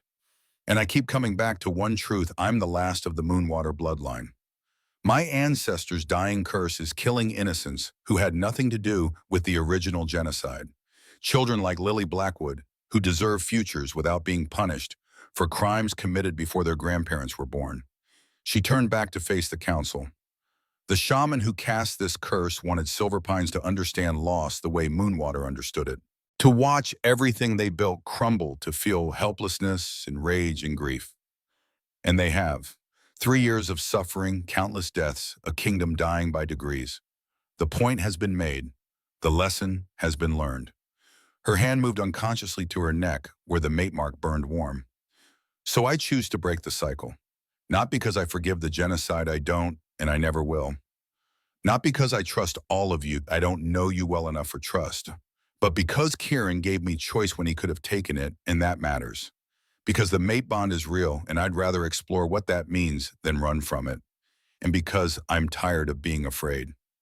Kieran's emotions flooded the bond: relief and gratitude and fierce protectiveness all tangled together. Around the table, tension released in collective exhale as council members processed her decision. Elder Thomas smiled genuine warmth, breaking through his formal demeanor. Then we prepare. The ritual begins at sunset when the moon starts crossing the sun. Totality should last 7 minutes, enough time to complete all necessary steps if we proceed efficiently. What exactly do those steps involve? Victoria pulled out a scroll, ancient parchment that Elder Thomas must have provided. Exchange of vows before witnesses, claiming bites that mark you as permanently bonded, and consummation, which can be private or public depending on your comfort, but must occur during totality for the magic to properly channel. Alara felt heat flood her face. She'd known intellectually that consummation was required, but hearing it stated so clinically made the reality unavoidable. Private. Definitely private. Kieran's hand found hers, squeezing gently. We'll have a tent erected near the altar. Witnesses will surround it, but won't enter. That should satisfy both magical requirements and basic dignity. The practicality of discussing intimate acts with a council full of strangers would have been mortifying under other circumstances. Today it just felt surreal, one more impossibility in a week that had redefined impossible. Fine. What else? Security arrangements. Marcus escaped his cell 2 hours ago. Victoria's bomb dropped into shocked silence. Kieran went absolutely rigid beside Alara, rage and fear warring in the bond. What, 3 guards dead, 2 more unconscious? He had help at least 2 others involved based on witness descriptions before they were killed. We're conducting full sweep of the territory, but he's likely gone to ground somewhere. We won't find him before tonight. Then we prepare for attack during the ritual. He'll try to complete his original plan. Victoria nodded grimly. Exactly my assessment. I'm tripling security around the sacred grounds, positioning archers in concealment, establishing multiple defensive perimeters. But if he's determined enough, he'll get through. I know. Kieran's voice carried grim certainty. Marcus trained half our warriors. He knows our tactics, our weaknesses, our blind spots. If he wants to reach the altar during the ritual, he'll find a way. Then we'll be ready. Alara surprised herself with the steadiness in her voice. I didn't survive 6 weeks in chains to die on an altar because some zealot thinks murder solves problems. Let him come. We'll deal with it. The council dispersed to their preparations, leaving Alara and Kieran alone in the chamber. He pulled her close, not speaking, just holding her, while the mate bond pulsed between them. She could feel his fear for her safety mixing with pride at her courage, his determination to protect her warring with knowledge that the ritual would make them both vulnerable. I won't let him hurt you again. I know. But Kieran, if it comes down to completing the ritual or stopping Marcus, we complete the ritual. The curse breaks tonight, or we've lost anyway. Don't sacrifice the kingdom to trying to protect me. His arms tightened. You're asking me to choose between my mate and my people. I'm asking you to trust that I'm strong enough to handle whatever comes. That we're strong enough together. She pulled back to meet his eyes. The bond works both ways, remember? Your strength supplements mine. My power amplifies yours. Whatever Marcus throws at us, we face it as partners. He studied her face, reading determination in every line, then nodded slowly. Partners. I can work with that. They spent the afternoon in preparation that felt both mundane and momentous. Sarah brought the ceremonial gown, white silk with silver embroidery, forming patterns of moons and wolves beautiful enough to steal breath. Daughter Helena performed final medical checks confirming Alara's recovery had progressed impossibly fast, her Omega healing amplified by the mate bond. Commander Victoria briefed them on security arrangements, showing maps of the sacred grounds with defensive positions marked in red. 50 warriors would form the inner perimeter, another 100 surrounding that, with scouts ranging through the forest watching for any approach. Every precaution that could be taken had been implemented, but they all knew it wouldn't be enough if Marcus had truly committed to his plan. Sunset approached with the inexorable patience of celestial mechanics. The moon hung visible despite daylight already beginning its slow journey across the sun's face. Alara dressed in the ceremonial gown, her hands steady as Sarah helped with tiny buttons running up the back. The silver burns on her wrists had healed to thin white scars, permanent reminders of captivity that no amount of Omega healing could erase entirely. Kieran waited in formal clothing that marked him unmistakably as Alpha King, dark leather and wool, with the silver pine crest embroidered over his heart. He looked dangerous and beautiful, and completely focused on her, as if the entire kingdom waiting for them was secondary to this moment. Ready as I'll ever be. They descended through the castle together, Victoria and a guard detail flanking them. Servants and nobles lined the corridors watching in silence as their king and his mate walked toward either salvation or doom. No one called out, no one cheered. The weight of the moment demanded quieter acknowledgement. The sacred grounds had been transformed. Torches surrounded the black stone altar, casting dancing shadows across runes that seemed to pulse with accumulated magic. The tent Victoria had promised stood erected nearby silk walls that would provide privacy while remaining within the sacred circle's boundaries. And everywhere warriors stood at attention, eyes scanning the tree line for threats that might emerge at any moment. The council waited near the altar, along with Elder Thomas, who would officiate the ceremony. Other witnesses filled the space between defensive perimeters, pack members who'd come to see if prophecy could save them, nobles whose support Kieran would need afterward, healers and scholars who wanted to observe magic on this scale. Hundreds of eyes tracking their every movement as they approached the altar. The moon covered a third of the sun, now light taking on the strange quality that preceded totality. Shadows stretched longer than they should, and temperature dropped perceptibly. The curse itself seemed to gather in the dimming light, darkness thickening, as if aware this was its final chance to resist. Alara felt it, watching the shaman's dying hatred imprinted in stone and soil, waiting to see if the last Moonwater daughter would save or abandon those who'd murdered her ancestors. Elder Thomas raised his hands and silence fell absolute. We gather as the moon crosses the sun to witness a bond sealed and a curse broken. Alpha King Kieran, Silverpine, and Omega Alara of Moonwater bloodline. You stand before sacred stone as fated mates. Do you come here of your own free will?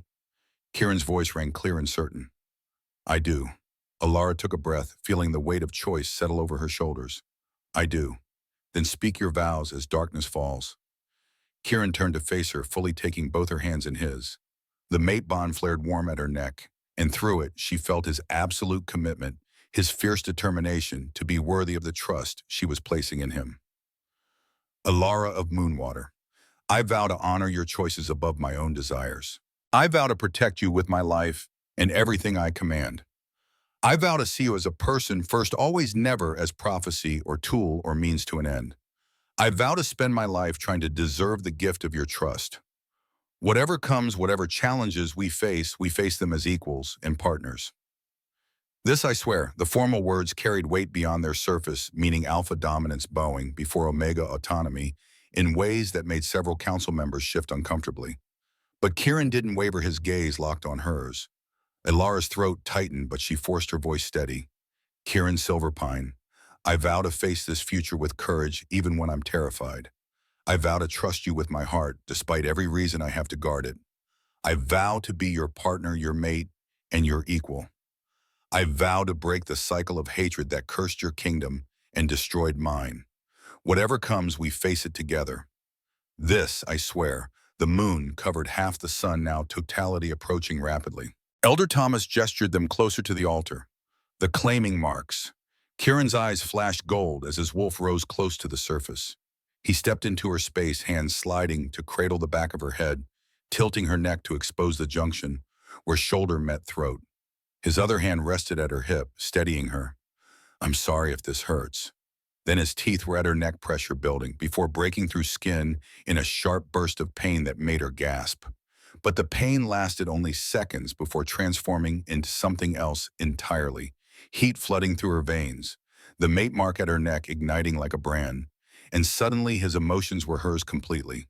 No filter, no distance.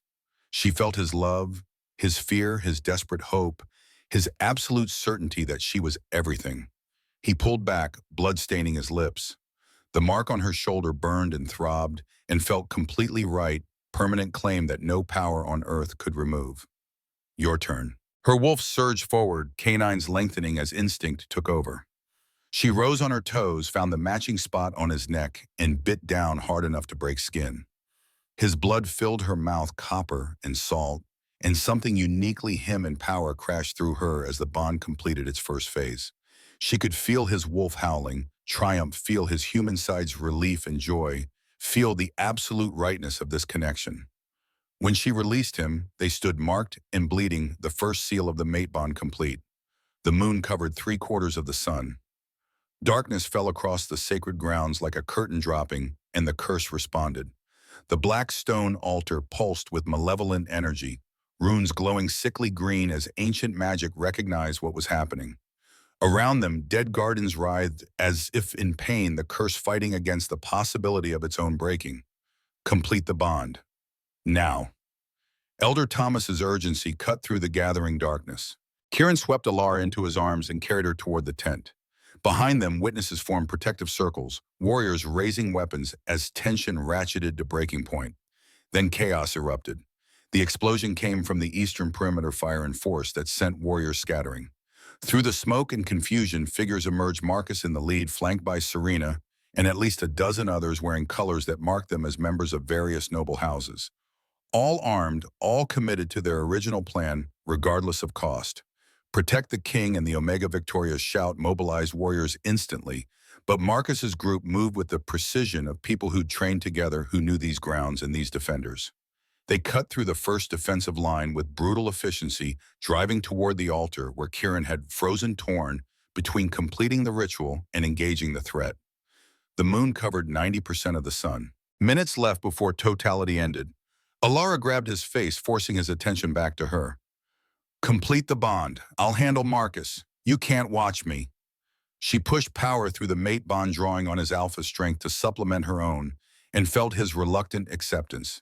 He carried her into the tent as warriors engaged Marcus's forces in desperate battle outside. The tent's silk walls muffled sounds, but couldn't block them entirely. Steel on steel, shouts of pain and fury, Victoria's voice coordinating defense. But inside this small space, there was only Kieran and Alara, and the bond demanding completion. He laid her down on furs, prepared for this purpose, his hands trembling slightly as they found the fastenings of her gown. "We do this, there's no going back. You're mine and I'm yours permanently." "I know. Stop stalling and finish what we started." So he did. The consummation happened fast and desperate, nothing romantic about it, but everything right. Their wolves demanded completion, the eclipse demanded timing, and the battle outside demanded speed.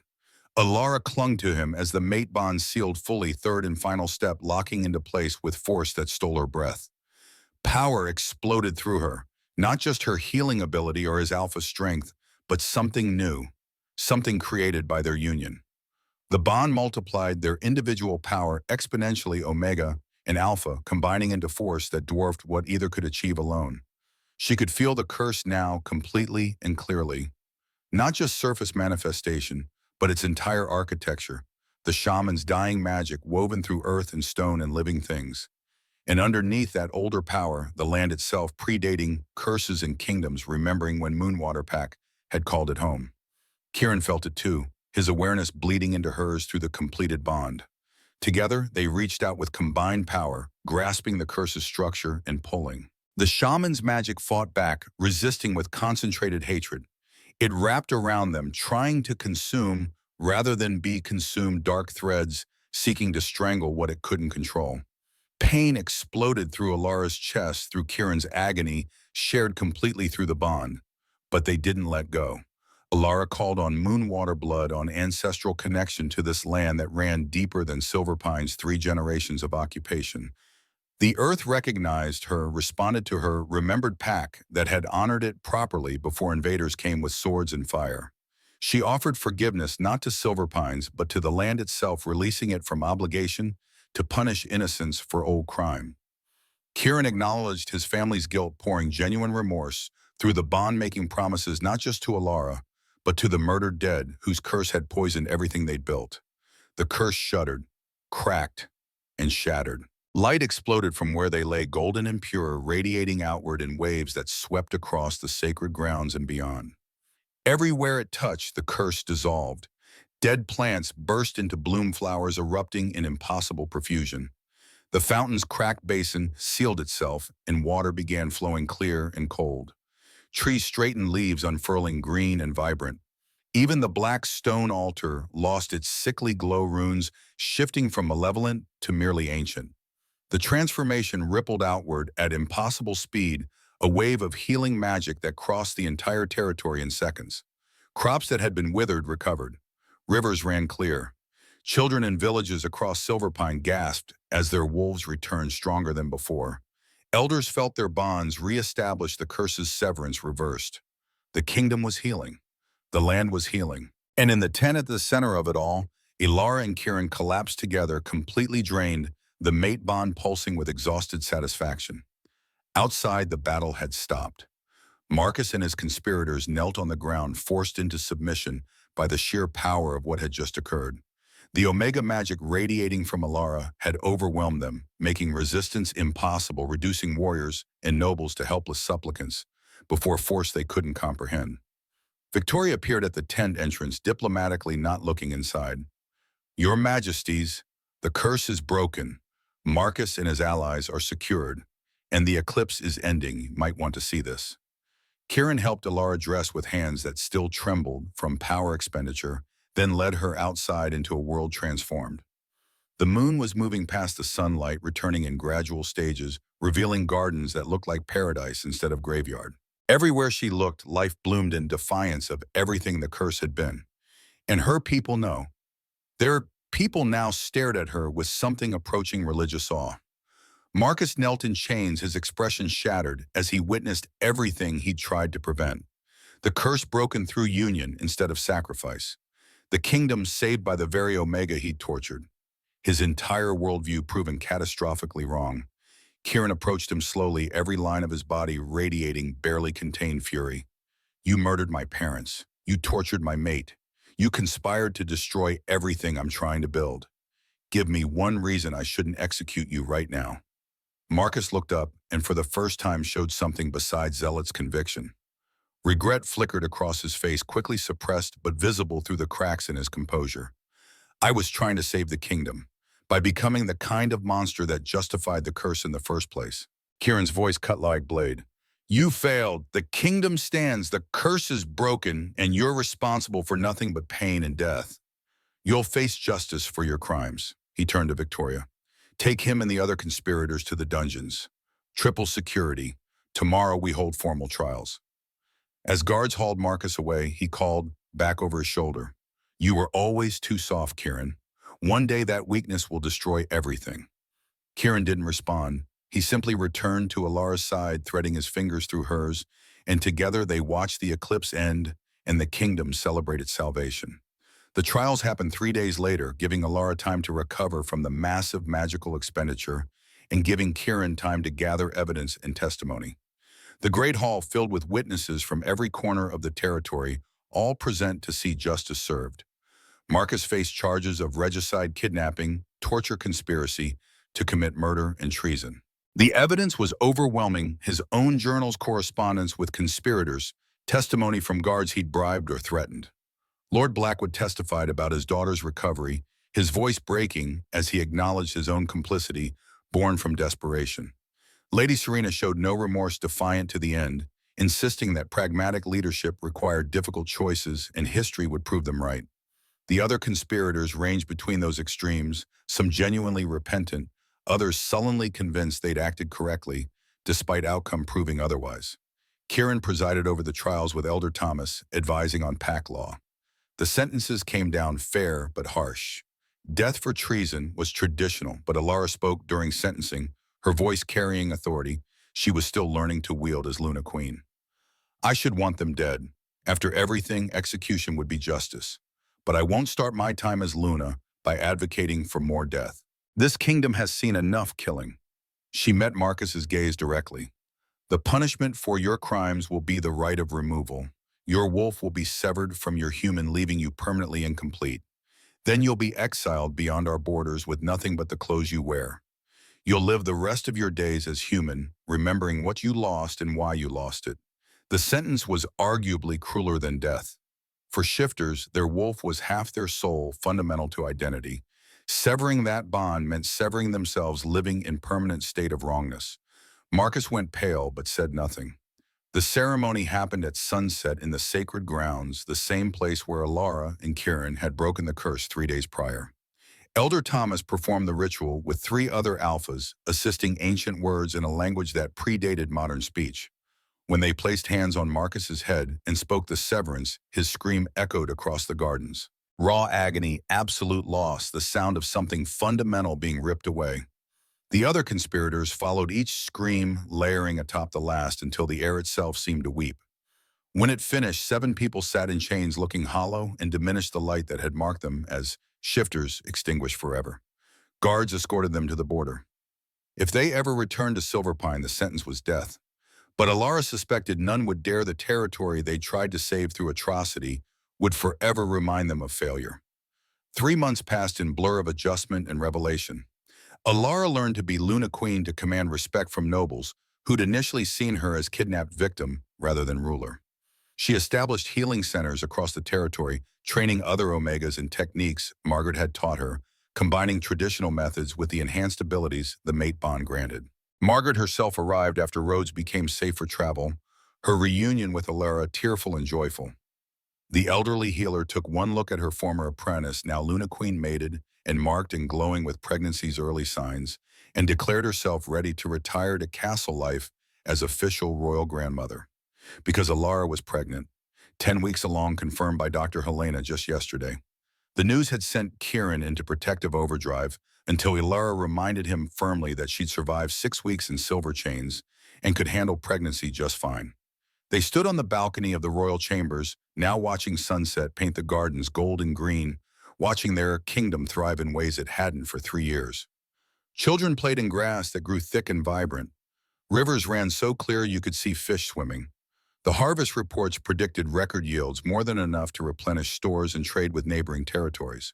Silverpine had been reborn, and Alara had been the catalyst. Do you regret it? Choosing to stay, choosing me, choosing all this responsibility. Kieran's question came quietly, vulnerability threading through the mate bond. Alara considered honestly before answering. I regret what I lost. My parents, my innocence, my quiet life in Oak Ridge. I regret that my people were slaughtered and yours profited from that genocide. I regret that Marcus exists and that desperate people make terrible choices. She turned to face him fully. But I don't regret you. I don't regret this bond. I don't regret becoming Luna Queen to a kingdom that's genuinely trying to be better than what came before. And I don't regret carrying your child. His hand moved to her stomach, barely showing yet, but growing steadily. A daughter. I know it's too early to be certain, but I feel it through the bond. We're having a daughter. Then she'll grow up in a kingdom without curses. She'll know her parentess story, all of it, including the ugly parts. And she'll understand that sometimes the bravest thing you can do is choose hope over hatred, healing over revenge. Kieran pulled her close and they stood together as evening deepened, the mate bond humming contentedly between them. Below, their kingdom celebrated continued recovery, unaware that their rulers were preparing to expand the family. From prisoner in chains to Luna Queen, from dying kingdom to thriving territory, from isolated alpha to devoted mate, the transformation had been brutal and beautiful. painful and necessary, exactly what both of them needed, even if neither had known it. The curse was broken.